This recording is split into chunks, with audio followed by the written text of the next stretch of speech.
siempre que podemos serlo. Muy bien. Iliana. Mira, yo creo que la responsabilidad social corporativa es un tema tan profundo y que abarca tantos espectros que a veces nos quedamos solo en unas cosas muy chiquititas. Yo creo que una compañía empieza a ser socialmente responsable cuando empieza a construir diferentes comunidades alrededor de lo que hace. Y esas comunidades, como lo decía Andrés, se empiezan a gestionar a través de los colaboradores directos.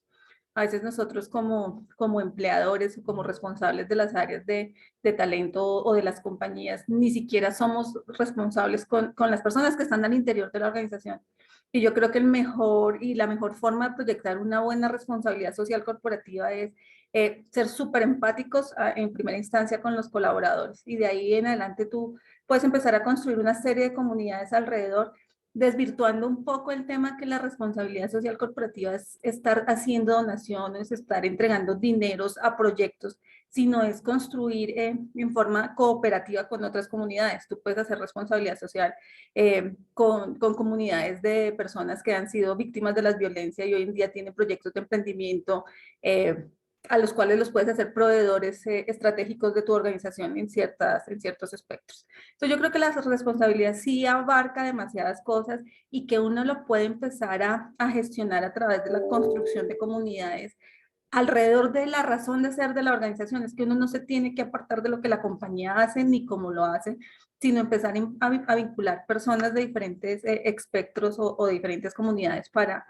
ampliar esa responsabilidad. Y creo que otro punto importante para que la compañía se reconozca como una compañía socialmente responsable es que sus colaboradores se vean involucrados en estos proyectos. No lo único es que al final del año montes un informe de gestión y digas las 4 o 5 cosas que hiciste en responsabilidad social, sino que los colaboradores se vuelvan partícipes en esos proyectos. Entonces tú puedes construir incluso unos compromisos y unos engagement de la gente súper importantes cuando los invitas a participar de esa construcción de responsabilidad social corporativa. Entonces yo creo que una compañía puede hacer muchísimo, no necesariamente buscando entregar dineros para favorecer proyectos, sino construyendo comunidades, como se los decía hace un rato. Resalto dos puntos que menciona Iliana. El primero es que la responsabilidad social corporativa inicia con las personas que están dentro de la organización, con los colaboradores, y segundo, que es mucho más sencillo y mucho más, de mucho más impacto en la medida que de manera natural los colaboradores se vinculen con el propósito de la compañía, de la organización y de los procesos que de manera voluntaria quiera trabajar al exterior de la organización. Gracias, Iliana. Jenny. Bueno, complementando esta conversación acerca de lo que es responsabilidad social, conecto mucho con el concepto definido por la OIT acerca de que la responsabilidad es el conjunto de acciones que las compañías o las organizaciones tienen para que sus actividades generen unas repercusiones positivas en la sociedad y que se fundamentan en sus principios y sus valores. Entonces, también y desde este lugar de lo humano, generalmente la responsabilidad social es uno de los procesos que lideramos y es muy relevante ver la historia y ver cómo ha evolucionado, porque es que veníamos de hace mucho tiempo donde solamente la responsabilidad social de las empresas era pues generar utilidades y hemos tenido una evolución donde ya se armoniza lo humano, lo ambiental, lo social y lo económico. Entonces, esto abre a la respuesta de cuándo las empresas son realmente responsables socialmente, pues cuando ese es un modelo y una forma de gestión y de hacer negocios que es inherente, que es coherente, que además está en todos sus procesos, que está empezando desde los colaboradores, desde comportamientos éticos, pero también desde las marcas, de cómo las marcas también pueden generar un sentido, un propósito mayor, una conexión con los temas sociales, como también se hace desde la sostenibilidad. Específicamente nosotros en GroupSEP creemos mucho en la sostenibilidad y tenemos definido un roadmap a 4 años con objetivos específicos en pilares fundamentales y valores fundamentales que nos importan desde esa responsabilidad social y tienen que ver con las personas en el centro, porque las personas nos importan, contribuir al medio ambiente y contribuir a una mejor calidad de vida a través pues, de la cocina y del confort que pueden tener nuestros colaboradores y consumidores. Pero entonces, cuando se tiene una estrategia de sostenibilidad con indicadores que se pueden medir y que se pueden mejorar y que contribuyen de manera sostenible y generan como un valor compartido con los diferentes stakeholders, no solamente económicos, sino compartidos, se armoniza lo social, lo humano, lo económico y lo organizacional. Entonces es cuando las compañías realmente podemos ser sostenibles y responsables socialmente.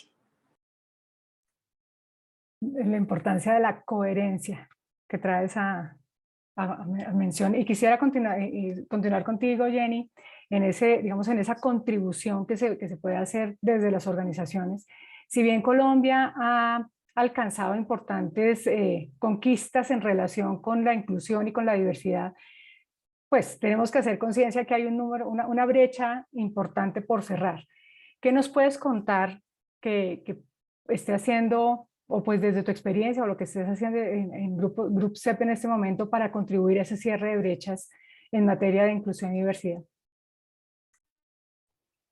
Sí, bueno, nosotros tenemos un programa de inclusión y diversidad que comenzamos a construirlo con los mismos colaboradores a partir de Focus Group y a partir también de los entendimientos que se tenían de las prioridades en cuanto a la inclusión. Y desde nuestros valores fundamentales, que es el respeto, y tenemos como grupo una cultura francesa, un ADN de mucho respeto a la individualidad, a la unicidad y a lo que desde esa unicidad podemos aportar como talento.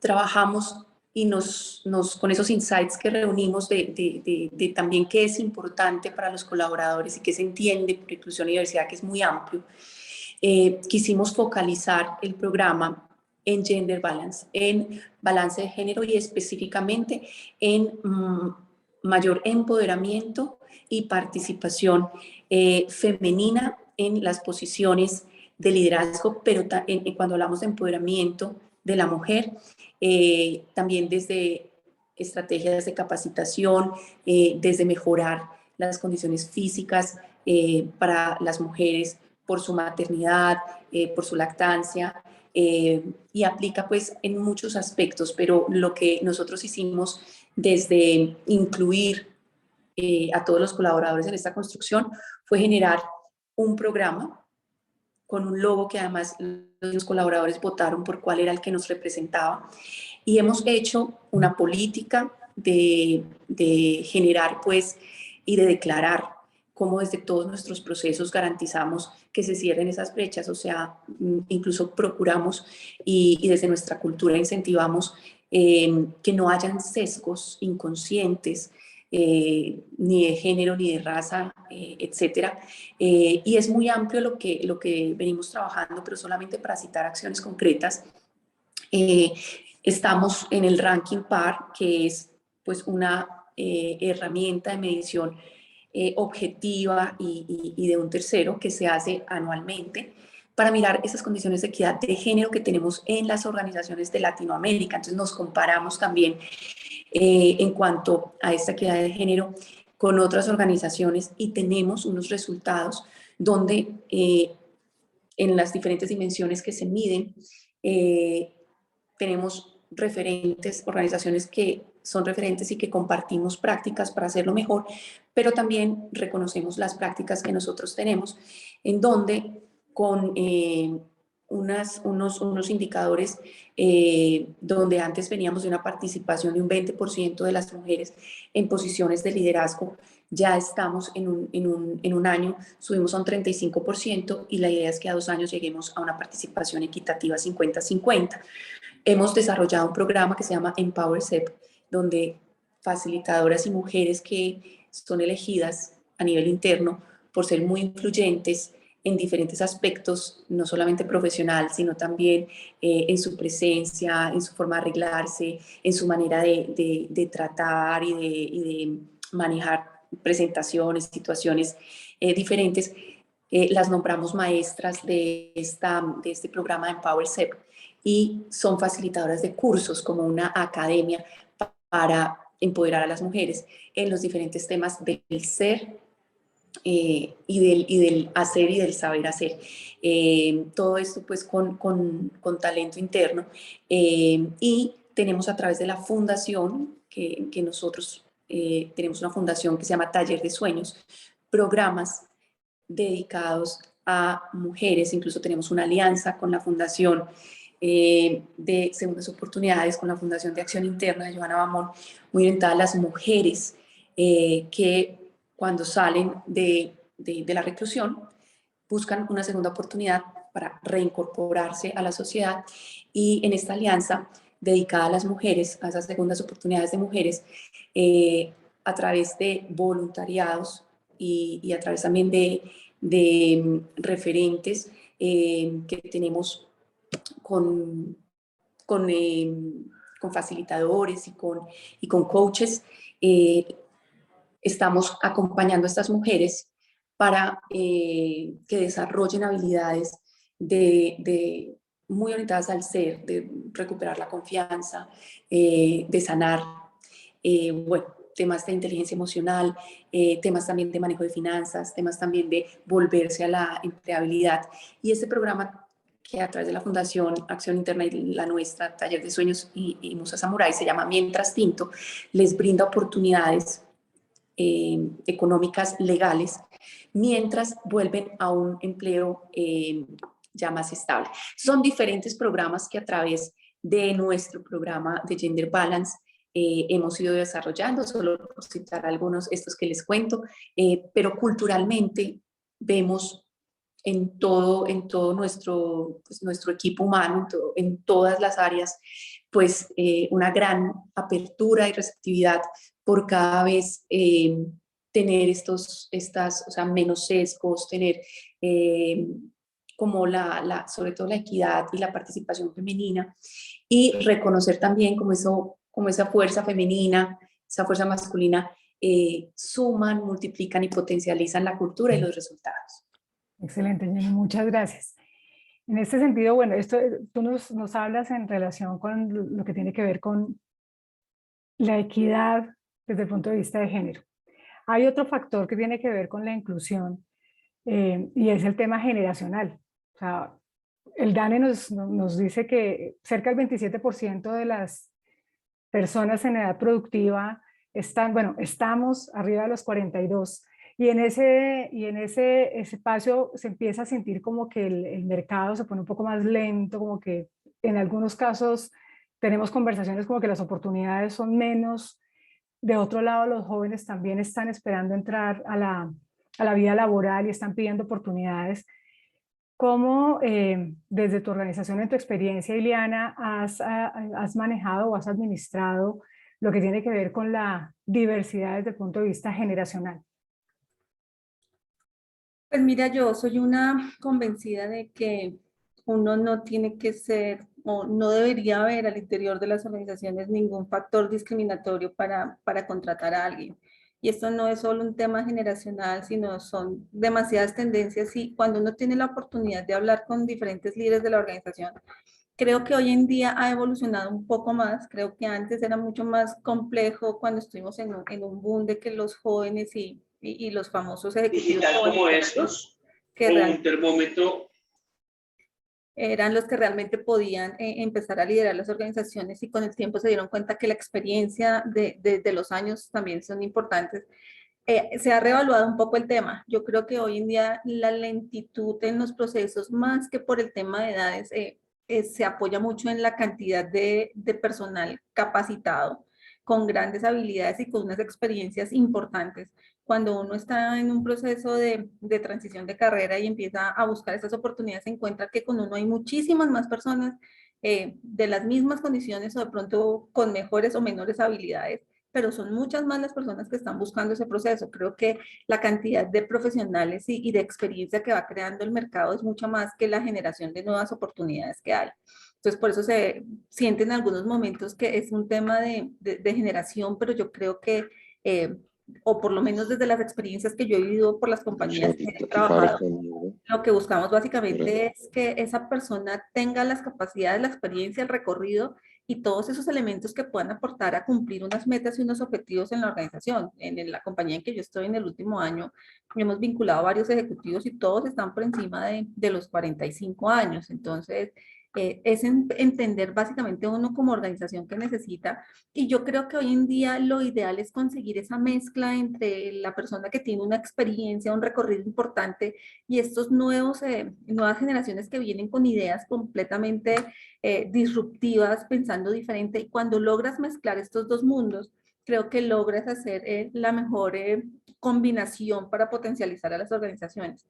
Porque de una u otra manera, los que pertenecemos, como tú dices, a la generación de mayores de 42 años, venimos también con una serie de conceptos que creemos que las cosas no necesariamente deben cambiar, pero cuando empiezas a interactuar con las ideas renovadoras de la gente joven que entra a las organizaciones, capitalizas una cantidad de conocimiento, capitalizas una cantidad de herramientas, que ahí es donde creo que hoy en día las organizaciones están encontrando el valor agregado de tener a esta mezcla de generaciones en la organización.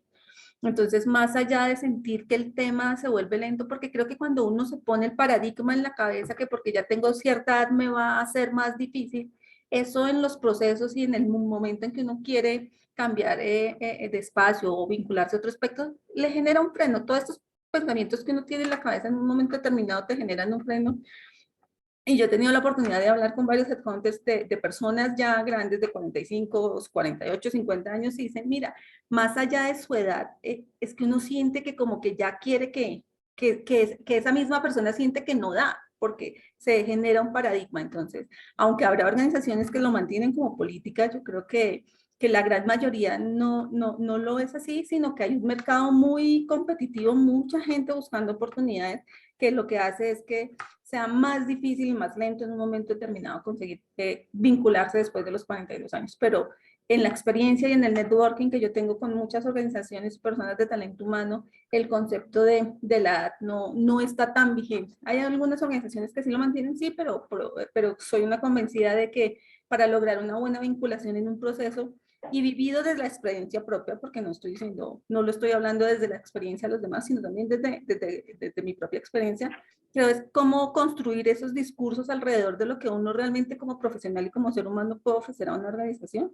y cómo puede contribuir al cumplimiento de las metas y los objetivos desde lo que conoce y desde lo que puede aportar.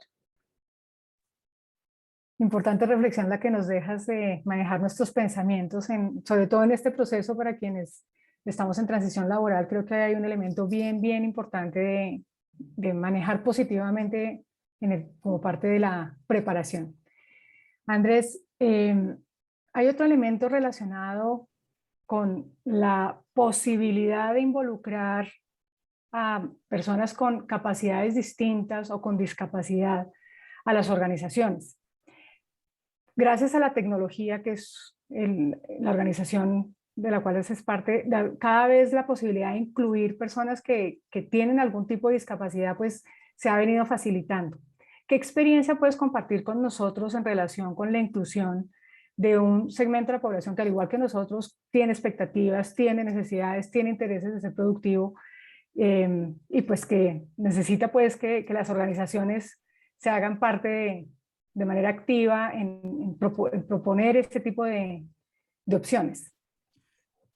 Sí, Linda, ese tema es bastante importante, no solamente por el tema que estamos hablando hoy de responsabilidad social, sino que ya yéndonos a un tema como más pragmático, a un tema más financiero, es un beneficio para las empresas y las empresas ni siquiera lo ven así.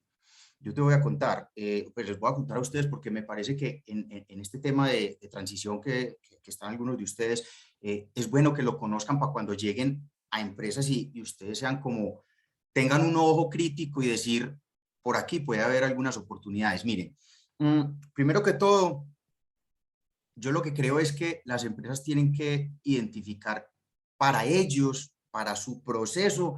¿Qué quiere decir una persona con discapacidad? Porque una persona con discapacidad puede ser discapacitado para unas funciones, pero no para otras. Vea, les voy a contar un caso así súper rápido. En enero, febrero, por allá a principios de este año, yo estaba asesorando a un call center en estos temas de cómo incluir personas con discapacidad. Y el gerente muy abiertamente y muy tranquilamente me decía, no, pero es que imagínense, y nosotros como, si somos un call center, ¿cómo vamos a contratar una persona sordomuda? Yo le decía, a ver, hombre, pues que pues también tengamos un poquito como, pues, como de sentido común. A mí, Andrés Molina, nadie me contrataría para ser traductor de japonés, porque es que yo no lo hablo, ¿cierto? O sea, para ser traductor de japonés, yo estoy discapacitado para hacer esa función, pero puedo hacer muchas otras tranquilamente. Lo mismo esta persona. Imagínense este dato. 1 de cada 200 programadores de software en el mundo es ciego. 1 de cada 200. Es que eso es mucha gente en el mundo. 1 de cada 200 es ciego. Uno diría, hombre, pues que ciego, pantalla, todo visual. No, para nada. La tecnología está ahí y eso, si usted tiene las ganas y la capacidad, eso se obvia. Entonces, lo mismo, en un call center, porque tienen que pensar como en el peor escenario. Es que un sordomudo. No, pero a ver, pero es que hay muchas personas con diferentes discapacidades que para ciertas funciones no necesariamente son discapacidades, ¿cierto? Entonces, así es como empieza uno a mirar que esta población con discapacidad es una población, uno, muy a la orden, ¿sí? Porque desafortunadamente pocas empresas los buscan, pocas empresas los quieren contratar, entonces siempre están ahí. Es una mina de oro excelente para buscar buen talento y buenos recursos. Una de las grandes problemas para las empresas o digamos, como condiciones de las empresas es que creen que las personas con discapacidad son personas enfermas. Esto ya está, es un concepto obsoleto, esto ya cambió, esto, la ONU, el Ministerio de Salud, la OIT, muchísimas organizaciones ya se dieron cuenta que las personas con discapacidad es simplemente con una condición distinta. Como yo les decía, yo no hablo chino, entonces a mí no me pongan a un trabajo que lo requiera. Habrá otras personas que tienen movilidad limitada, no las pongan a algo que lo requiera. Otras que necesitan un muy buen ojo, pues hombre, una persona con visión limitada no lo ponga, o con diversidad cognitiva, pero es que, o sea, se consigue muy buen talento que por decir tiene esta limitante o esta discapacidad, entonces ya lo envolvemos como en una bolsa de que eso es una persona enferma, me va a costar mucho, además entonces el ausentismo, la productividad va a ser nula, y eso ya está comprobado estadísticamente, científicamente, que eso es un concepto totalmente errado, desde que a uno lo pongan en una función en la que uno no tiene ningún problema. Entonces, eso es así. Además, lo que yo les decía que es una cosa, digamos, trabajar con estas personas de discapacidad no es solamente porque es lo correcto, porque es lo que se debe hacer, sino desde un punto de vista financiero también es hasta conveniente para las empresas. Les voy a decir que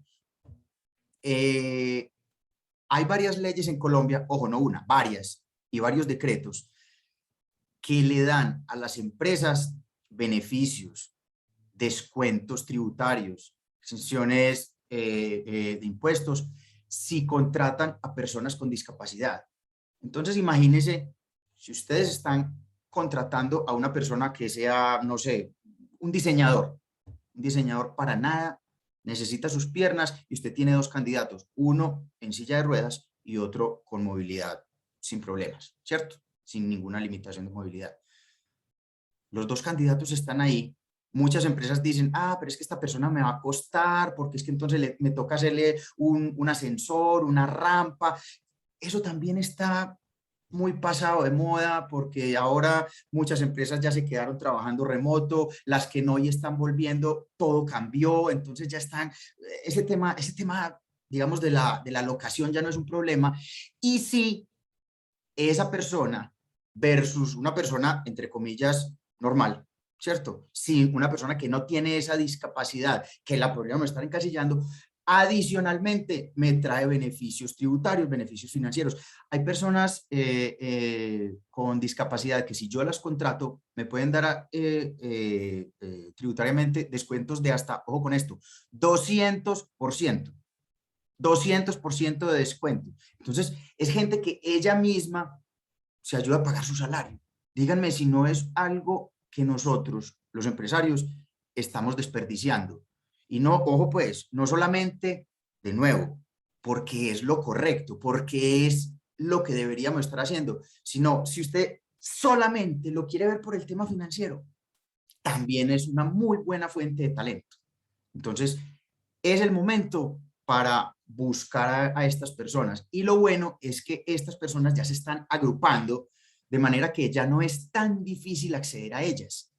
Se están agrupando en organizaciones, en asociaciones, de manera que uno pueda acceder a ellos, buscar dentro de estas comunidades el talento que yo necesito, con los skills, con las habilidades que yo requiero para el trabajo puntual. Entonces, desde ningún punto de vista, ni de empleabilidad, ni de productividad, ni financiero, emplear personas con discapacidad es una carga en este momento para ninguna empresa y en cambio sí puede ser un beneficio adicional. Si las barreras que hay que romper las tenemos nosotros Totalmente. en la mente. Muy bien. Bueno, yo espero poder decir, terminando una pandemia. Aunque cada vez como que se nos alarga un poquito más, pero esperemos ya que estemos como en la etapa final de pandemia. Y el mundo se cerró por varios meses, en algunos países, en algunas ciudades vuelve a estar cerrado. Y seguramente los enfoques, los programas, los alcances, la posibilidad de acceder a las personas desde el punto de vista de los programas de responsabilidad social y de atención, que en primera instancia pueden ser los propios empleados de las organizaciones, seguramente han cambiado en estos 2 años que estamos terminando. ¿Qué cambios, qué situaciones, qué desafíos les presentó a ustedes desde la pandemia, pues, en lo que tiene que ver con sus programas de responsabilidad social, tanto internos desde el punto de vista con los empleados o de los programas que se traían externamente? ¿Quién quisiera compartir con nosotros su experiencia? Si quieres, yo te comparto un poco y como conectando un poco con lo que hablamos al principio, la responsabilidad social, creo que la pandemia nos implicó un cambio súper importante en la relevancia y la importancia de lo que son los colaboradores para la organización. Yo creo que fueron muchas las compañías que desafortunadamente por las condiciones particulares de la pandemia se vieron enfrentadas a tomar decisiones muy difíciles en cuanto a la reducción de sus planes de personal, a la reducción de salarios, pero entendiendo en ese momento, y creo que a muchos nos costaba trabajo entender que eso se hacía por sobrevivir la gran mayoría, ¿no? A veces es difícil tomar decisiones para un grupo pequeño, pero lo importante es que en ese momento la decisión se toma para proteger a una gran mayoría sin querer afectar en un momento determinado a nadie. Yo creo que una de las cosas más importantes que nos enseñó la pandemia es que las interacciones y las interacciones de las personas entre sí son supremamente importantes. Y no haber perdido ese tipo de contacto, así sea por pantallas, así sea por diferentes medios. Yo creo que uno de los grandes retos que tuvimos y en mi compañía lo logramos es que no se perdiera la cercanía aunque no estuviéramos presentes. Y eso fue tratar de mantener ciertas actividades a lo largo del año en la cual lográbamos vincularnos con cada uno de nuestros colaboradores y decirles, mire, independientemente de que físicamente no estamos compartiendo los mismos espacios, la compañía está ahí para acompañarlo, para servirle, para darle un apoyo, si necesita temas de acompañamiento en casa, si necesita. Entonces nos abrió un espectro tan lindo y es, tú sí puedes construir un poco de comunidad y responsabilidad con tus colaboradores, independientemente si estés física o no estés físicamente. Y eso a nosotros, incluso como organización, nos vinculó muchísimo más con las familias, porque en el momento en que empezamos a hacer actividades por videoconferencia, empezamos a hacer actividades con las familias de nuestros colaboradores. Entonces era un espectáculo ver cómo los niños, las esposas o los esposos se hacían partícipes de las diferentes actividades. Por ejemplo, para el cierre de fin de año, que estábamos dando las premiaciones que acostumbra uno a dar en la gran fiesta de fin de año a sus colaboradores. Este año, por ejemplo, nosotros volvimos partícipes a las familias, entonces si iba a recibir el premio el señor, buscábamos a la esposa en forma secreta, le hacíamos llegar todos los elementos y él de pronto veía a su esposa dando vueltas en la reunión y cuando nombraban, le escuchaban su nombre, ella aparecía y le entregaba el regalo. Entonces se volvió un vínculo entre organización y personas que uno generalmente no trabaja cuando no, antes de la pandemia no lo trabajaba, simplemente se enfocaba mucho en el colaborador, una que otra cosa para la familia, pero no sabes el impacto que ha tenido en mi organización el haber vinculado a la familia en diferentes actividades a lo largo del año, y eso hace que el compromiso de las personas también se aumente un montón, porque dice, ok, nos están involucrando nosotros, somos importantes también para la organización, y ayudan en un tema que se llama retención, porque cuando tú vas a tomar la decisión de retirarte de la compañía, la misma familia es la que te dice, ¿sabes qué? No, tú no te puedes retirar de allá porque nosotros somos importantes, porque nos dan, porque nos involucran, y esa construcción de vínculo de colaborador y familia con la organización, yo creo que es uno de los más grandes regalos que ha dejado para mi compañía la pandemia, haber podido aprovechar ese espacio diferente y construir unas relaciones completamente diferentes, manifestándole a nuestros colaboradores que la distancia no necesariamente nos hacía no estar presentes. Totalmente alineado con lo que nos mencionabas en la respuesta anterior de la importancia de empezar la responsabilidad desde los colaboradores. Jenny, habías levantado la mano, cuéntanos. Sí, bueno, yo creo que para todos el 2020 va a ser absolutamente memorable por la crisis de salud, pues sin precedentes, pero también los impactos económicos que todavía estamos viendo con los fenómenos que están pasando a nivel logístico, por ejemplo. Entonces ha ido cambiando también el impacto económico, y lo que nosotros desde el principio, Luxep es una compañía francesa y precisamente tiene planta en Wuhan, donde empezó el coronavirus. Entonces lo que nosotros entendimos desde el principio es que íbamos a garantizar la salud de nuestros colaboradores como primera medida. O sea, ese siempre fue el valor fundamental, el objetivo fundamental. Esto implicara lo que implicara, dependiendo también de las circunstancias locales.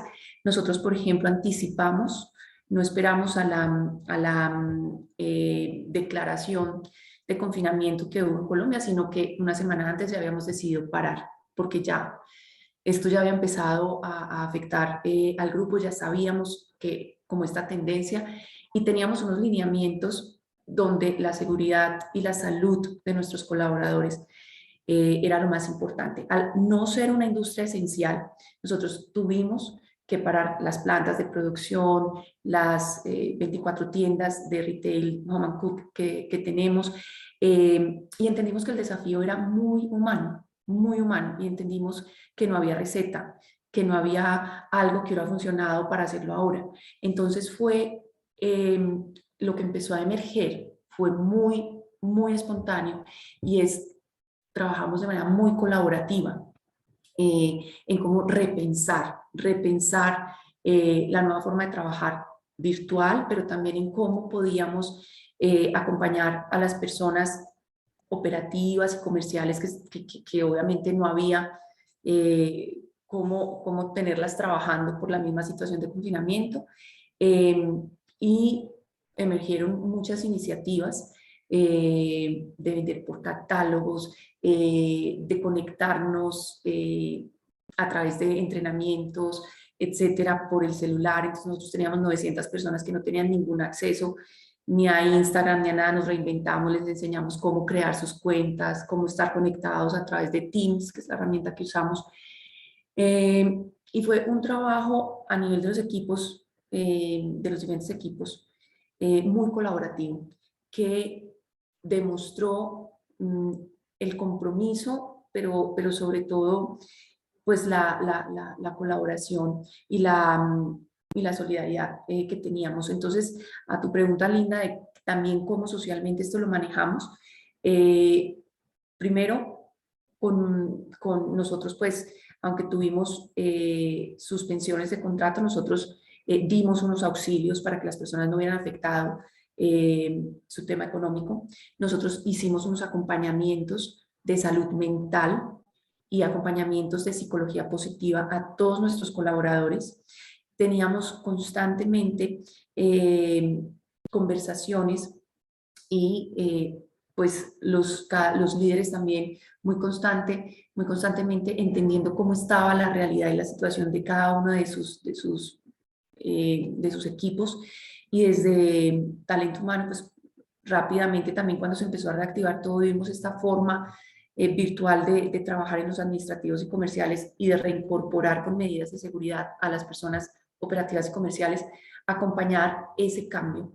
Muchos tenían pánico de estar frente a un cliente, muchos tenían pánico de regresar, muchos tenían situaciones de tener en su núcleo familiar personas con comorbilidades que podían estar en riesgo. Entonces también se hizo como un mapeo muy exacto, muy casi que uno a uno de la situación de nuestros colaboradores para entender también cómo los acompañábamos en este manejo de volver y de superar pues este miedo y tener un mindset y utilizar también adecuadamente pues todos los protocolos que se tenían que hacer, y ágilmente fue una respuesta muy ágil la que tuvimos para incorporar estas medidas.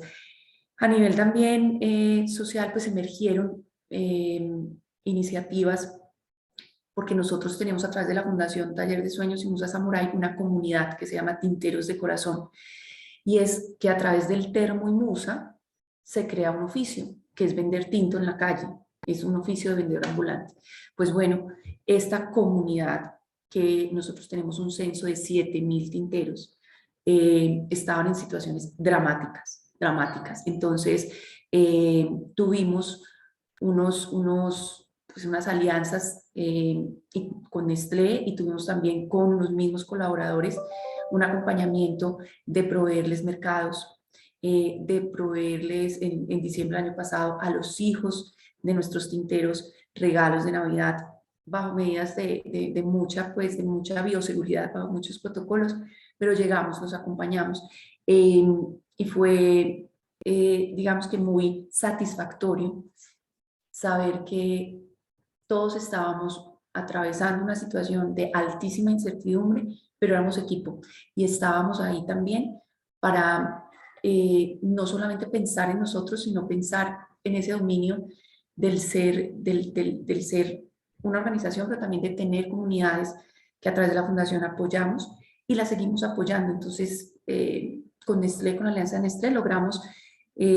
darles a todos los tinteros algo que llamamos el programa Plante, y es las herramientas para que pudieran volver a trabajar cumpliendo normas de bioseguridad, máscaras, alcohol, bueno, café, todo, porque fue sobre todo nuestra comunidad, de los programas que tenemos con comunidades, fue la más afectada.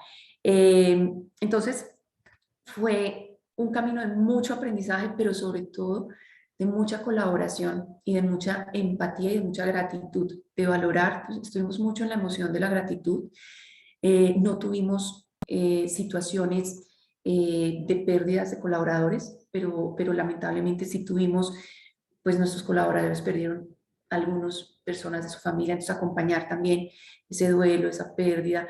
Entonces creamos una zona de escucha, creamos acompañamiento psicológico para las personas, y ahora estamos regresando en un modelo híbrido que pues llegó para quedarse, donde tenemos la flexibilidad de acordar los días que trabajamos presencial y los días que trabajamos virtual, también como respetando y acompañando mucho ese nuevo cambio de regresar, ¿cierto? Entonces, en ese proceso estamos. Muchas gracias, Jenny. Andrés.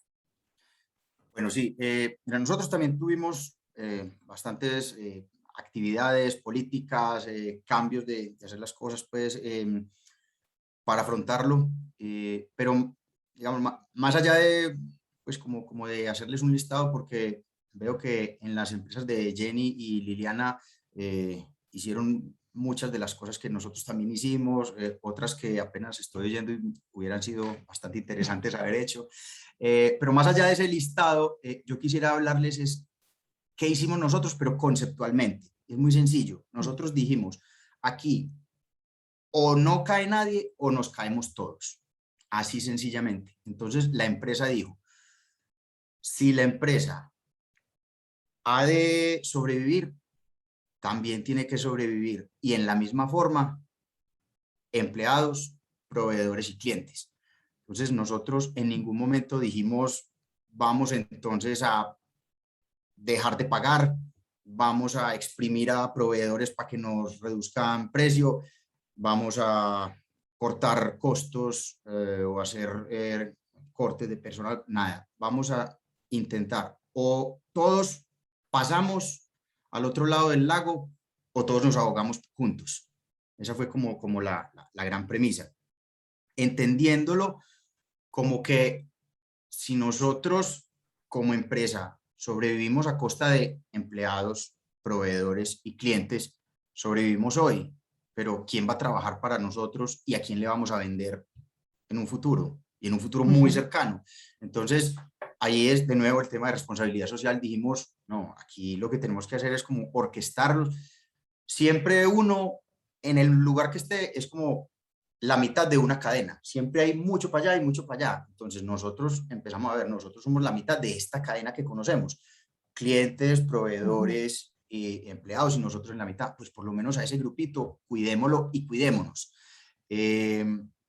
Y de esa manera, pues entonces nosotros pudimos, de una manera conversada, abiertamente negociada, decir, vea,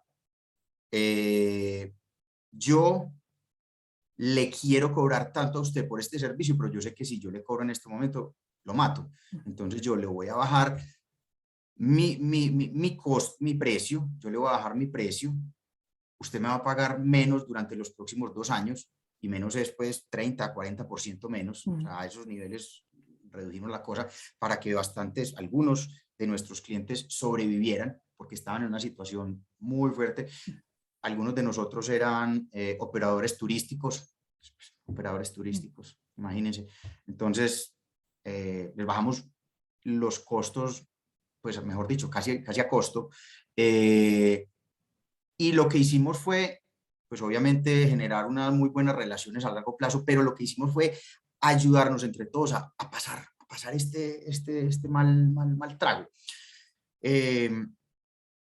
Y yo creo que eso lo que nos garantiza es que cuando esto pase, pues que ya empieza como a verse un poquito más como de tranquilidad, pero cuando esto ya por lo menos ya por fin pase, nosotros vamos a salir supremamente fortalecidos en cuanto a que somos una empresa que la gente va a querer venir a trabajar con nosotros, los proveedores van a estar encantados de tenernos a nosotros como cliente y nuestros clientes van a estar supremamente agradecidos por todo lo que hicimos, que no les cortamos el chorro, ya no tiene plata de malas y entonces se quedó sin mi producto, mi servicio. No. Entonces yo creo que vamos a salir muy, muy, muy fortalecidos. Linda, si me permitís, yo les quisiera recomendar un libro muy alineado con esto. Es un libro de Simon Sinek que se llama El juego infinito. Y es esto, es básicamente cómo las empresas tienen que cambiar la mentalidad de volverse unas empresas netamente enfocadas en hacer plata a enfocadas en hacer pues, bienestar. No por el tema altruista, no por el tema que, de nuevo, lo que hablábamos ahorita cuando la gente con discapacidad, no porque sea ni siquiera lo correcto, sino porque además da plata, da mucha plata. Entonces, también es un tema que vale la pena explorar. Muchas gracias, Andrés. Y creo que con esa invitación que nos haces a, a revisar las cosas desde, o sea, desde la integralidad al tomar la decisión de trabajar en la responsabilidad social, como lo mencionabas al inicio, como un estilo, como una forma de ser, donde haya un ejercicio de coherencia, como nos decía Iliana, y reconociendo que la responsabilidad social es la conexión de personas con personas y es la posibilidad que personas contribuimos a personas, donde pues el ser humano es el que está en el centro, pues la responsabilidad social deja de ser una tarea por hacer y pasa a ser esa posibilidad de contribuir y de hacer que, como tú bien decías, podamos de esta salir fortalecidos y en general que reconozcamos pues hacia adelante que es aquello que nos enseñó este periodo de tiempo y que ojalá lo podamos retribuir más adelante. Nos quedan unos 7 minutos que quisiera pues darles a ustedes la posibilidad de que se despidan del grupo de personas que nos está escuchando. Si hay algún mensaje que quieran compartir con nosotros, entendiendo que quienes estamos acá hacemos parte de un proceso de transición, creo que bienvenidísimo, le daré el micrófono un minuto y medio a cada uno pues para que hagan su cierre y nos den su mensaje. Si quieres, Jenny, iniciar. Bueno, pues de verdad muchas gracias por este espacio y esta comunidad en la que compartimos. Pues mi mensaje es, conozco mucho a Lee Harrison, hemos trabajado y realmente este proceso de outplacement, este proceso de transición de carrera, es un proceso que es un regalo, tiene mucho para generarnos posibilidades de futuro a todos. Entonces, aquí estamos, digamos que mi consejo o más mi mensaje es disfrutar mucho esta posibilidad de hacer un networking, de vivir una transición con más poco y con la recurrencia también de prácticas que generan posibilidades más grandes desde lo profesional, que puede ser volver a ser empleado o incluso puede ser generar nuevos modelos de negocio, nuevas iniciativas, pero en ese proceso que lo puedan disfrutar y que realmente este networking está para apoyar y para complementar y potencializar ese proceso. Muchas gracias, Jenny. Liliana.